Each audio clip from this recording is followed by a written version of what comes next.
한양 외진 곳 높은 담장 너머엔 쌍과부 집이 있습니다. 시어머니와 며느리가 합쳐 과부 경력만 33년, 남자 그림자도 없는 적막강산에 오늘따라 며느리의 다듬이질 소리가 유독 거칠게 울려 퍼집니다. 이 밤 과연 무슨 일이 벌어질까요? 아가. 네, 어머님. 밤이 깊었다. 그만 두드려라. 누가 들으면 우리 집에 웬 장정 하나가 북치는 줄 알겠다. 과부 집에서 소란스러운 소리 나면 못 쓴다. 죄송합니다, 어머님.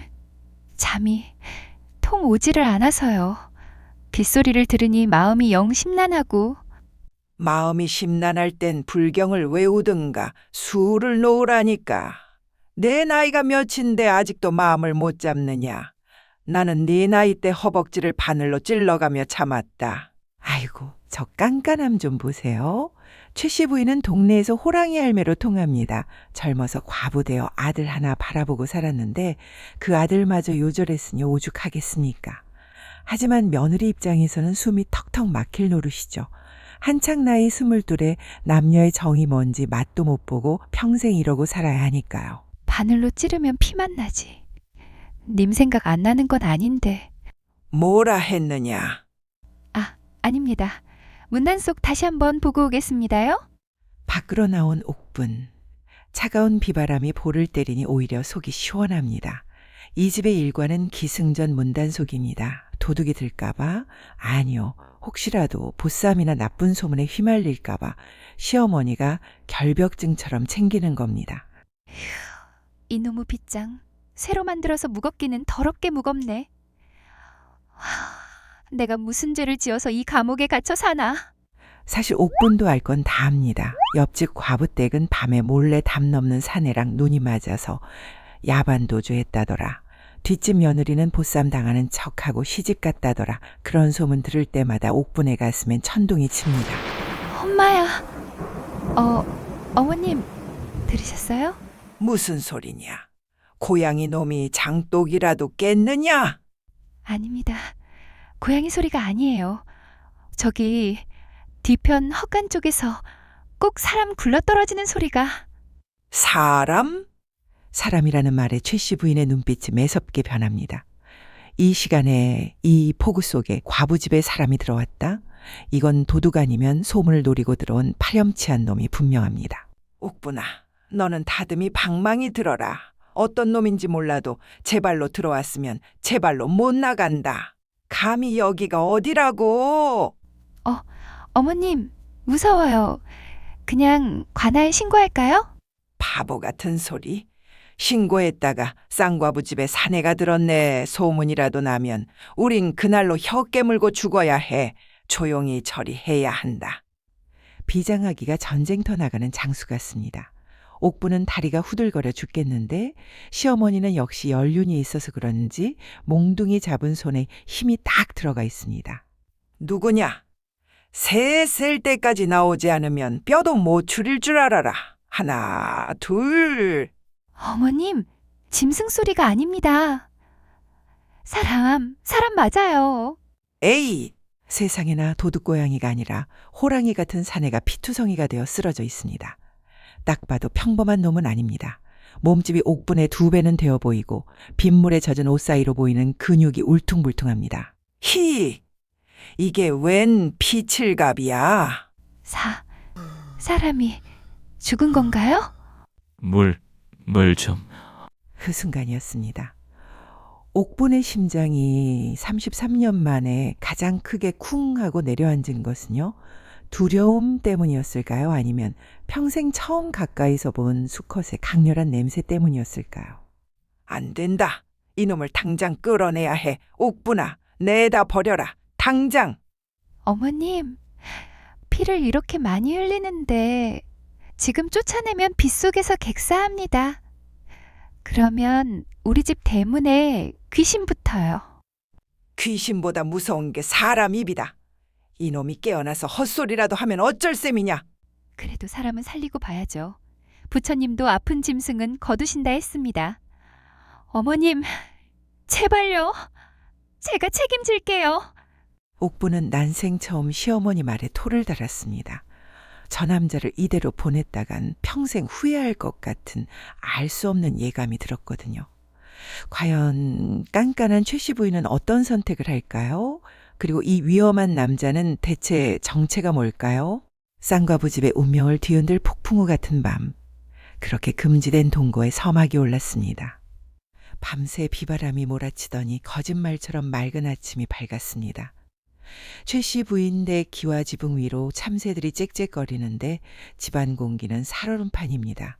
시어머니 최 씨는 새벽기도 대신 헛간 쪽을 노려보고 있고 며느리 옥부는 부엌에서 밥을 짓는데 밥물이 넘치는지도 모릅니다. 왜냐고요? 헛간에 누워있는 그 거대한 비밀 때문이죠. 옥부는 평소에 자기 밥그릇에 3배는 될 법한 양을 퍼담습니다. 아픈 사람은 밥심으로 일어나야지. 혼잣말을 중얼거리며 밥 위에 귀한 달걀 하나를 톡 까서 올립니다. 시어머니가 봤으면 등짝 스매싱 감이지만 옥분의 마음은 이미 콩밭, 아니 헛간에 가 있습니다. 아가, 밥 짓는데 웬 뜸을 그리 들이냐? 그놈 아직 숨은 붙어 있더냐? 네네. 코 고는 소리가 드르렁드르렁 하는 게 아주 동네 떠나가는 줄 알았습니다요. 쳇, 염라대왕도 덩치 보고 놀라서 돌려보냈나 보구나. 얼른 먹이고 보내라. 동네 사람들 눈에 띄면 큰일이다. 사내가 눈을 떴습니다. 하룻밤 자고 나니 붓기가 좀 빠졌는데 어머나 세상에. 씻겨놓고 보니 이목구비가 제법 훤칠합니다. 옥부는 밥상을 내려놓으며 눈을 어디다 둬야 할지 모릅니다. 남자의 우통이 반쯤 벗겨져 있었거든요. 저 정신이 좀 드시오? 밥 드세요. 신세 좀 지겠습니다. 체하십니다. 물도 좀 드시고요. 헌데 댁은 느시오? 어쩌다 그런 몰골로... 모르겠습니다. 네? 모른다니요? 눈을 떠보니 여기였고 제 이름도 사는 곳도 아무것도 기억나질 않습니다. 아이고, 뻔한 거짓말. 여러분들도 다 아시죠? 기억상실증은 도망자들의 필수 레퍼토리인 거. 하지만 순진한 건지 모른 척 해주는 건지 옥부는 고개를 끄덕입니다. 어리를 다치셨나 보네. 그럼 부를 이름이 없으니 그냥 튼튼해 보이니까 돌쇠라고 합시다. 어때요? 돌쇠, 좋군요. 다 먹었으면 썩 나갈 것이지. 왜 마당을 서성거리느냐? 마님, 생명의 은인께 빈손으로 갈 수는 없습니다. 밥값은 하고 가겠습니다. 밥값? 네 몸뚱이 하나 건사하기도 힘든 놈이 무슨... 저기 쌓여있는 장작 제가 다 패드리겠습니다. 마당 한 구석엔 지난 겨울부터 묵혀둔 통나무들이 산더미처럼 쌓여 있었습니다. 머슴없이 여자 둘이 사는 집이니 장작 패는 게 제일 큰 골칫거리였죠. 최 씨 부인은 속으로 계산기를 두드립니다. 저거 사람 사서 하려면 돈이 얼만데. 정 그렇다면야 말리진 않겠다만 다 못하면 밥값 토해내고 가야 한다. 자 여러분, 이제 화면 고정, 침 닦을 수건 준비하세요. 돌쇠가 도끼를 높이 치켜듭니다. 세상에, 저 굵은 통나무가 두부 썰리듯 쩍 하고 갈라집니다. 보통 사내들이 으라차차 기압을 넣어야 패지는 나무를 이 남자는 숨소리 하나 안 섞고 툭 하고 패버립니다. 옥부는 저도 모르게 마른 침을 꿀꺽 삼킵니다. 죽은 남편은 붓 하나 드는 것도 무거워했는데 저 남자는 도끼를 무슨 붓에 돌리듯 하니 여자로서 본능적인 떨림이 오는 거죠. 어머, 저 팔뚝 좀 봐. 내 허벅지보다 굵네. 저런 팔에 안기면 내가 무슨 생각을... 그놈 참 힘 하나는 장사네, 장사야. 옛말에 남자가 흘리는 땀방울은 진주보다 귀하다더니 우리 집 3년치 땔감을 오늘 다 해치우겠구나. 최 씨 부인도 여자는 여자입니다.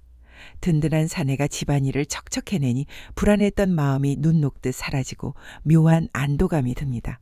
그래, 저런 놈 하나 있으면 도둑 걱정은 없겠어라는 계산이 선 것이죠. 저 돌쇠야. 이거 좀 먹고 해라. 땀을 너무 많이 흘려서 쓰러질라. 고맙습니다, 아씨. 힘쓰는 건 제 천직이라 괜찮습니다.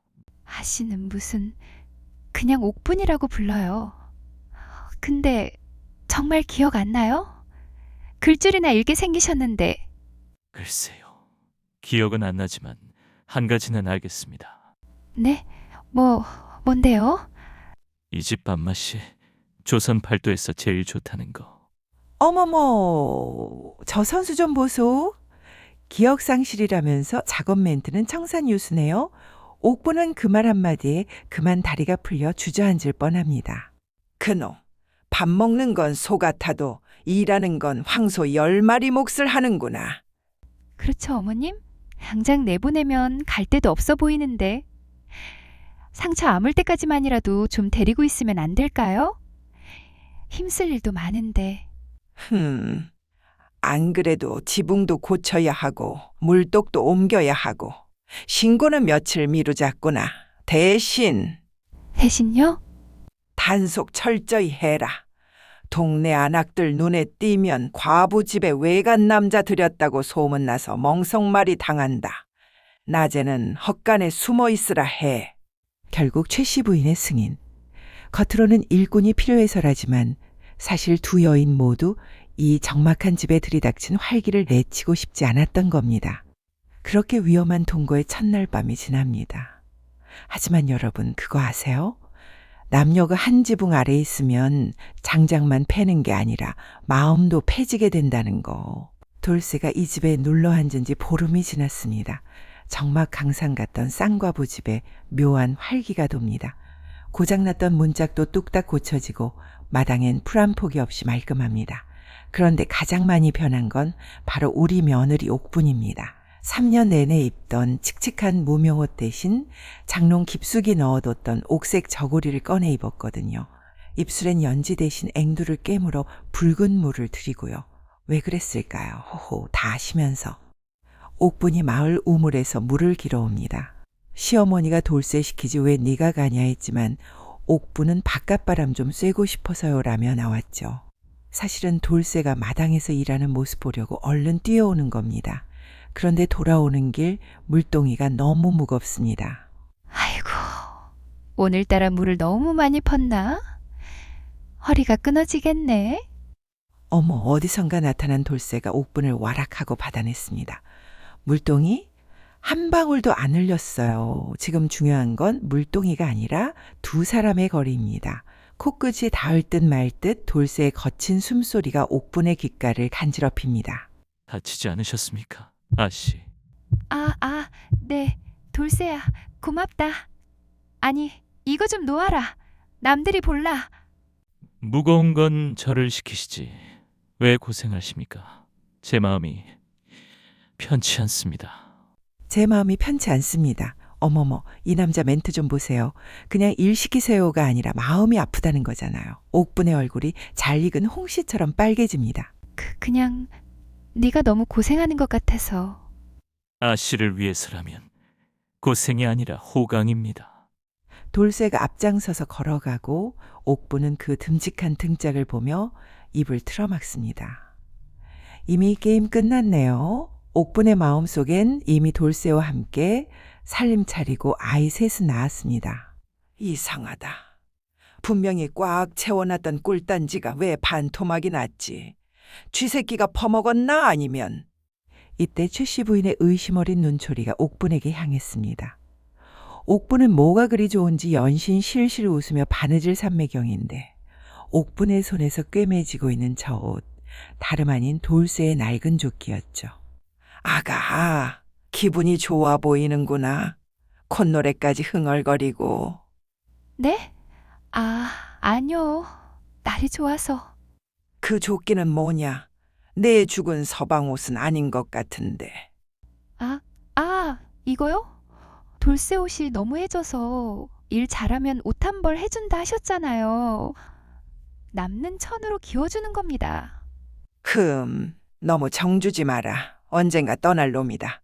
머슴하고 말 섞어서 좋을 거 하나 없다. 최 씨 부인의 촉이 발동했습니다. 요것들 봐라 싶은 거죠. 하지만 옥분의 귀에는 시어머니 잔소리가 다 들리지 않습니다. 오늘 밤 돌쇠에게 줄 야식 주먹밥과 꿀물 생각뿐이니까요. 모두 잠든 야심한 밤, 옥분이 돌쇠에게 줄 주먹밥을 들고 살금살금 나갑니다. 그런데 돌쇠가 잠도 안 자고 땅바닥에 낙서를 하고 있네요. 그림을 그리나 싶어 가까이 가보니 세상에 돌쇠야, 그건 글자가 아니냐? 아씨, 안 주무시고 어인일로. 내가 까막눈이긴 해도 그 정도는 안다. 서당원장님 흉내를 내는 것이냐? 붓글씨 쓰듯 획이 아주 힘차구나. 어깨너머로 배웠을 뿐입니다. 천한 놈이 글을 안다고 하면 흉이 될까 하여. 흉이라니. 내 평생 소원이 내 이름 석자 써주는 서방님 만나는 거였다. 아니, 그게 아니라 정말 멋지구나. 옥분은 완전히 넉다운 됐습니다. 힘만 센 줄 알았더니 머리에 든 것도 있는 남자. 옥분의 눈에서 하트가 뿅뿅 나옵니다. 이거 먹어라. 꿀물도 타왔다. 어머님 몰래 가져오느라 혼났다. 매번 감사합니다. 제가 이런 호사를 누려도 되는지. 돌쇠야, 너는 어쩌다 기억을 잃었느냐? 글씨 쓰는 걸 보니 뼈대 있는 집안 자식 같은데 혹시 처자식이 있는 건 아니겠지? 옥분의 질문에 돌쇠의 표정이 어두워집니다. 사실 돌쇠는 기억이 돌아왔거나 처음부터 잃지 않았을 수도 있습니다. 하지만 지금 이 순간 옥분 앞에서는 그냥 돌쇠이고 싶습니다. 처자식은 없습니다. 기억나는 건 없지만 제 가슴이 시키는 대로 살고 싶습니다. 지금 제 눈앞에 있는 분을 지키면서요. 지킨다고? 나를? 네, 마님이 쫓아내지 않는 한 저는 아씨 곁에서 장작도 패고 물도 깃고 그렇게 살고 싶습니다. 그리고 이거 아까 우물가에 떨어뜨리셨더군요. 글기 묻어 제가 털어두었습니다. 아, 달빛 아래 두 남녀의 손이 댕기를 사이에 두고 포개졌습니다. 옥분은 숨이 멎을 것 같고 돌쇠의 눈빛은 깊은 호수처럼 옥분을 빨아들입니다. 더 이상 머슴과 아씨가 아닙니다. 그냥 남자와 여자죠. 어휴, 저것들이 기어이 사다를 내는구나.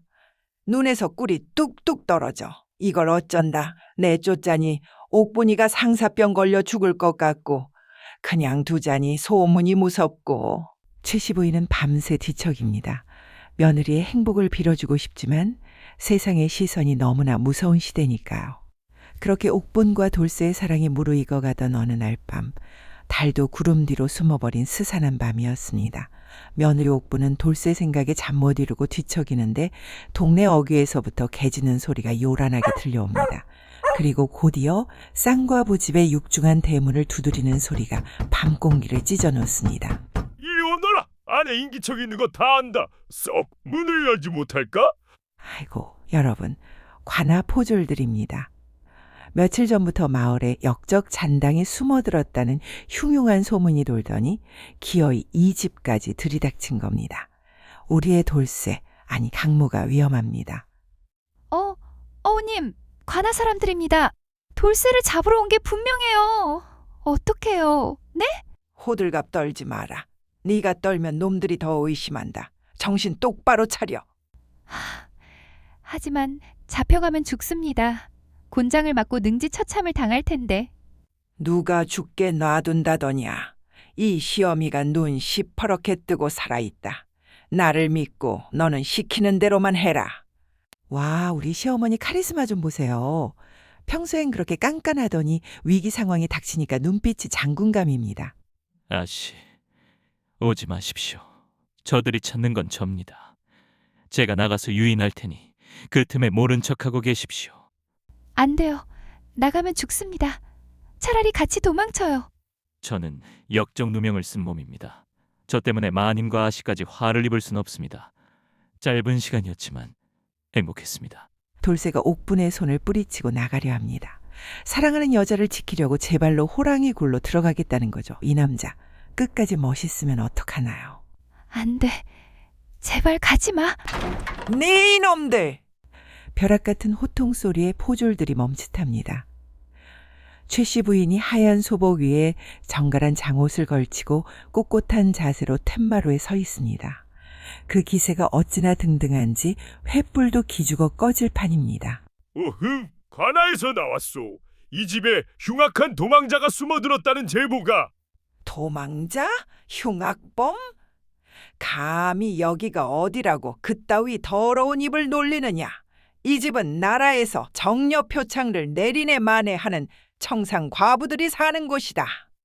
남정네 그림자도 얼씬 못하게 담을 쌓고 사는데 관아 나부랭이들이 감히 흙발로 마당을 밟아? 아니, 우리는 공무를 수행 중이라. 공무?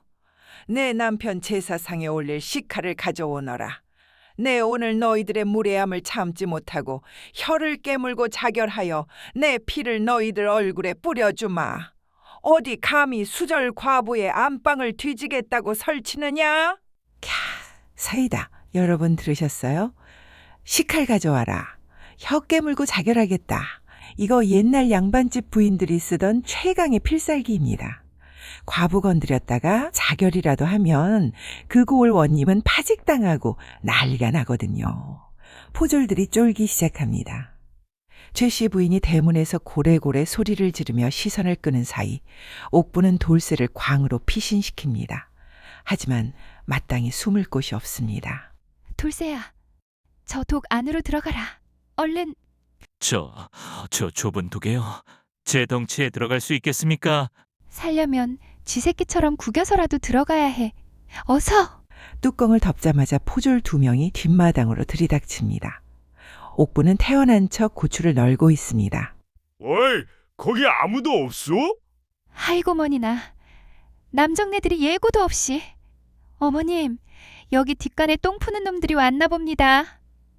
옥분도 시어머니한테 배운 게 있어서 한성깔 하네요.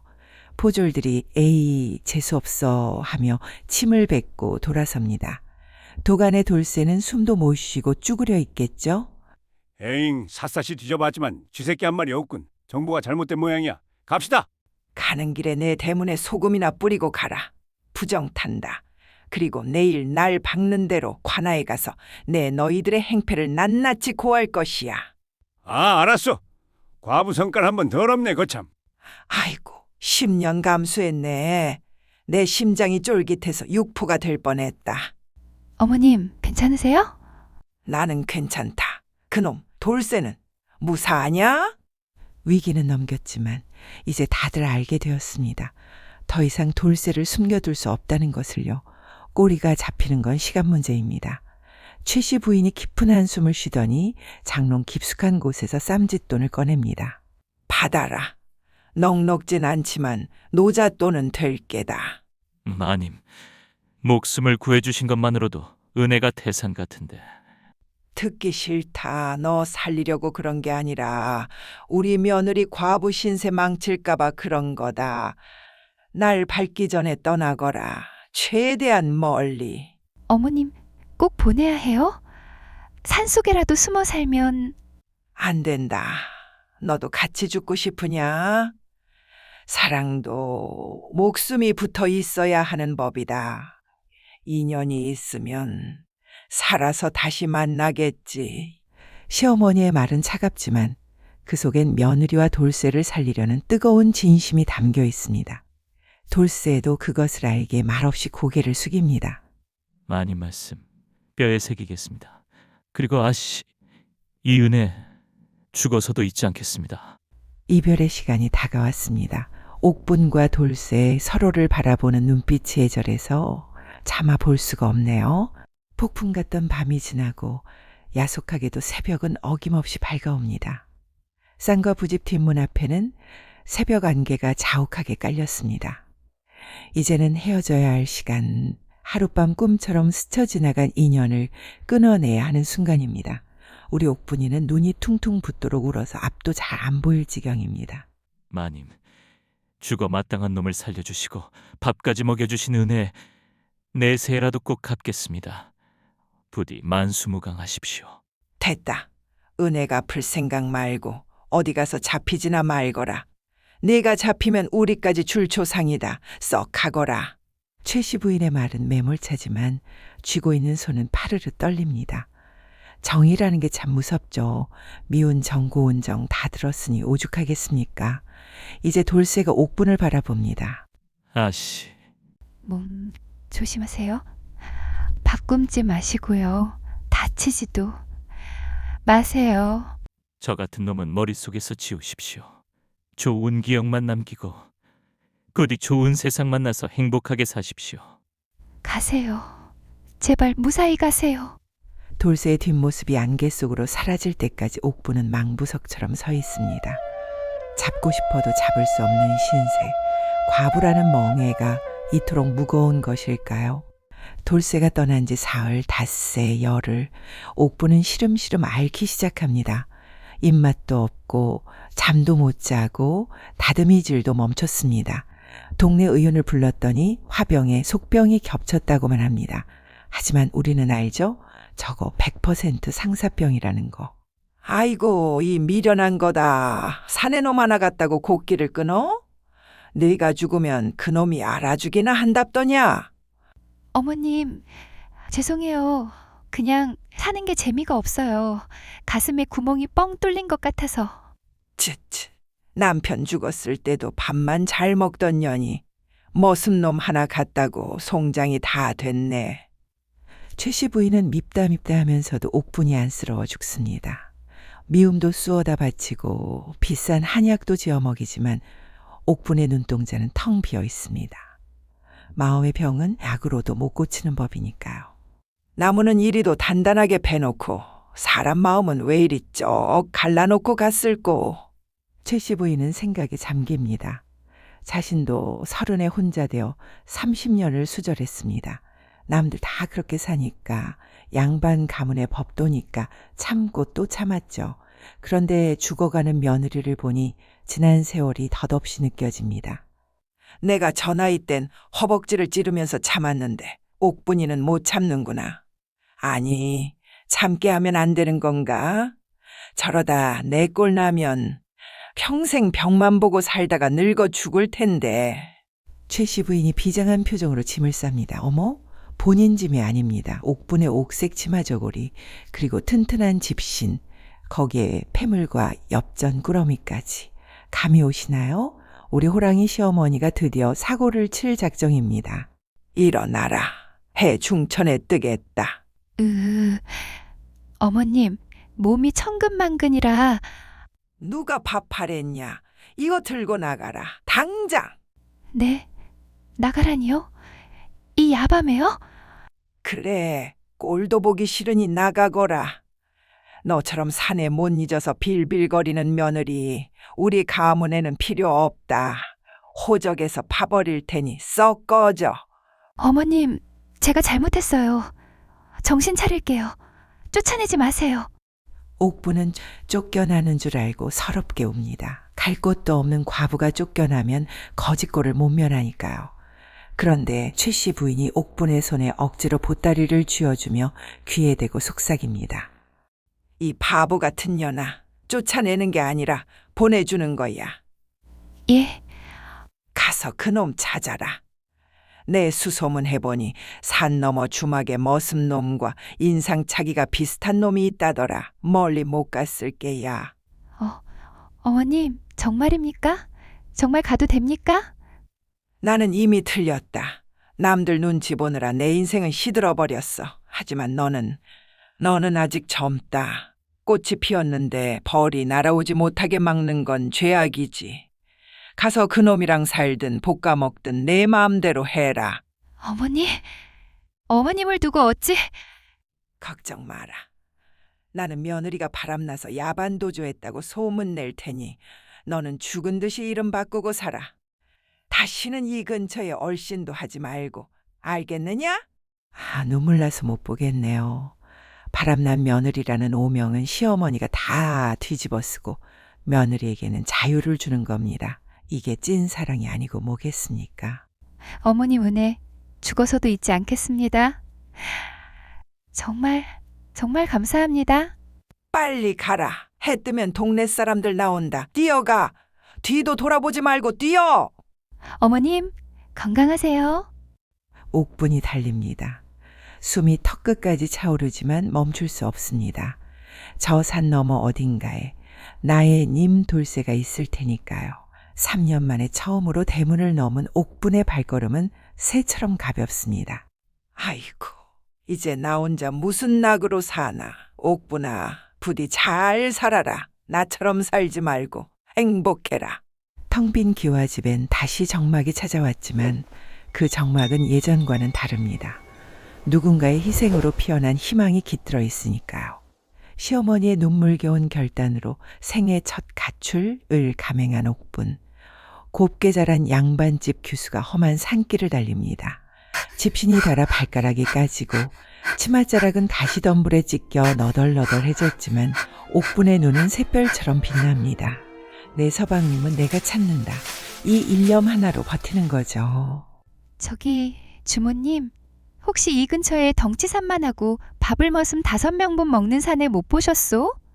음매는 부리부리한데 웃을 땐 순박한. 아이고, 댁이 벌써 3번째 묻는 거요. 산만한 덩치가 어디 한둘인가? 근데 밥을 5그릇 먹는 놈은 하나 있었지? 정말요? 그게 언제입니까? 어디로 갔습니까? 한 사흘 됐나? 숯 굽는 김씨네 숯가마 쪽으로 올라가던데 일손 구한다고 하더라고. 근데 색시 그놈한테 빚이라도 졌소? 눈에 도끼가 가득하네. 빚이라니요?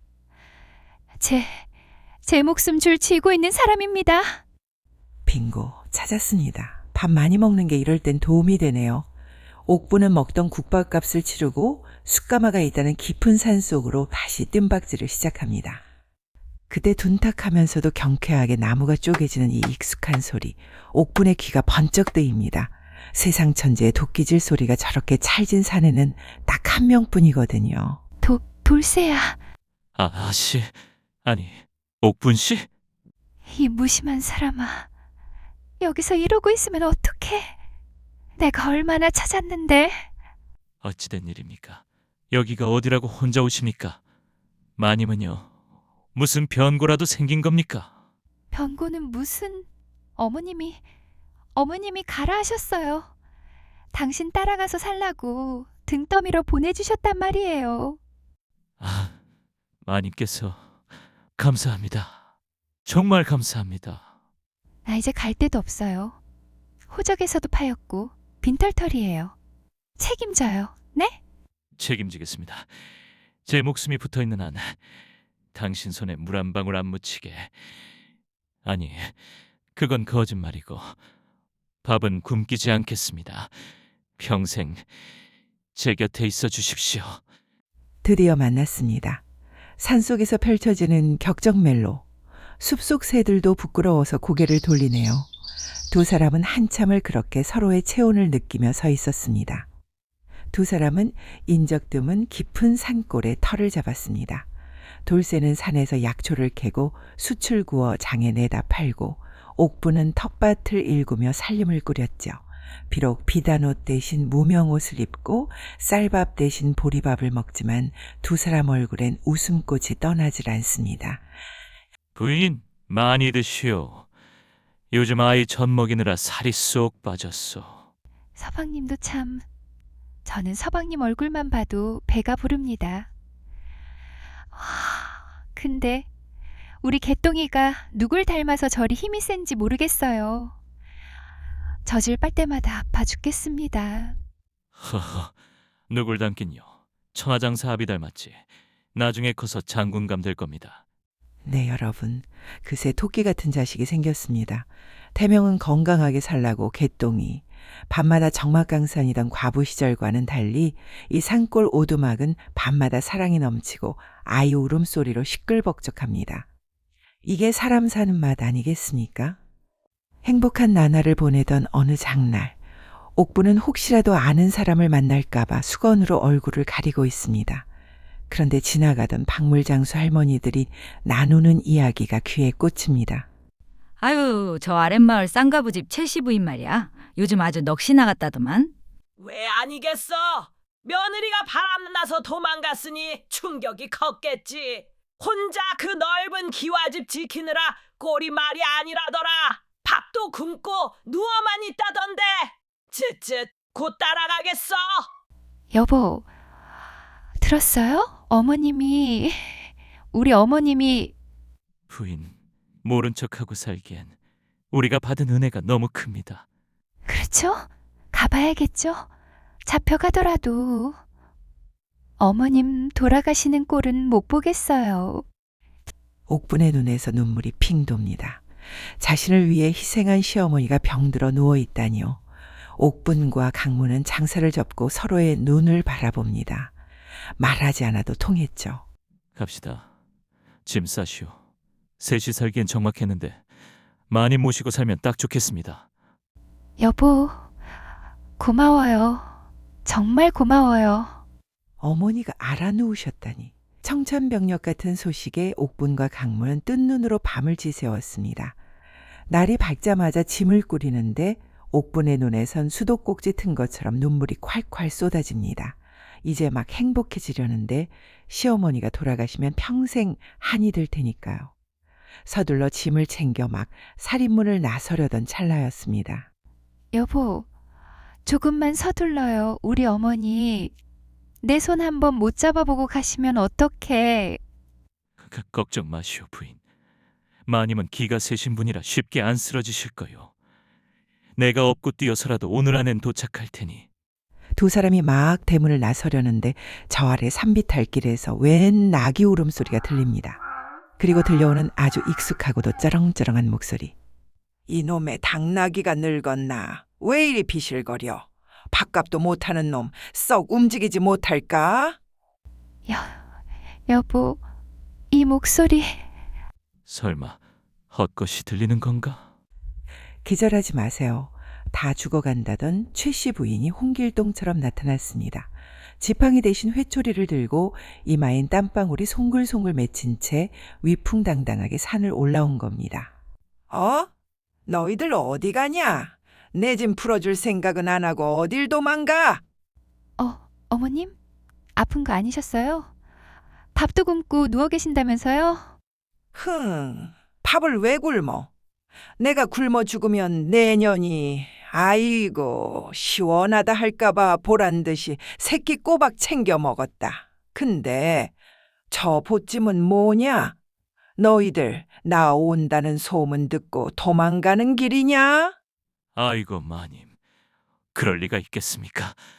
마님 편찮으시다는 소문에 한달음에 뵈러 가던 길이었습니다. 알고 보니 장터의 소문은 최씨 부인의 큰 그림 혹은 와전된 것이었습니다. 며느리 보내고 혼자 넓은 기와집 지키고 있자니 적막해서 미칠 지경이었던 거죠. 재미없어 못 살겠더라. 벽 보고 혼잣말하는 것도 하루 이틀이지. 밤마다 귀신 나올 것 같고. 그래서 집 팔았다. 집을 팔아요? 그 으리으리한 기와집을요? 그래. 과부 혼자 살기에 너무 크다. 헐값에 넘기고 돈으로 바꿨다. 나도 이제 늙끔하게 손주 재롱이나 보며 편하게 살란다. 왜? 싫으냐? 싫으면 이 돈 가지고 딴 데 가서 살고. 돈 가지고 딴 데 간다는 말에 강무의 눈이 번쩍 뜨입니다.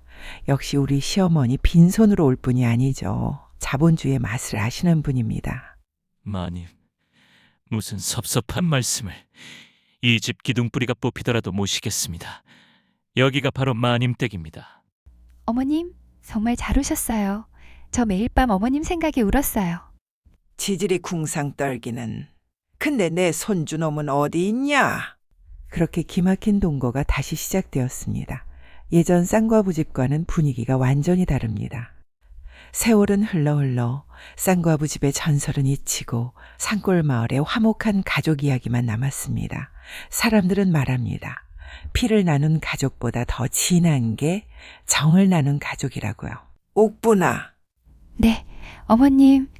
그때 그 비 오던 밤 이놈 살려주길 참 잘했다 싶다. 아니었으면 내 평생 이렇게 웃어보고 죽었겠냐. 아님도 참 제가 더 잘하겠습니다. 어머님, 오래오래 사세요. 저희랑 천년만년. 수절보다 사랑을, 체면보다 행복을 택한 용감한 여인들, 그리고 굴러들어와 박힌 돌이 된 듬직한 사내, 이들의 이야기는 여기까지입니다. 여러분, 인생 뭐 있나요? 옥분이처럼 용기 내고 최씨 부인처럼 쿨하게 오늘도 사랑하며 사세요. 지금까지 토깽이 아담이었습니다. 오늘 이야기가 재미있으셨다면 좋아요 꾹 눌러주시고 또 듣고 싶은 이야기가 있으시면 댓글로 남겨주세요. 늘 건강하시고 행복하세요. 감사합니다.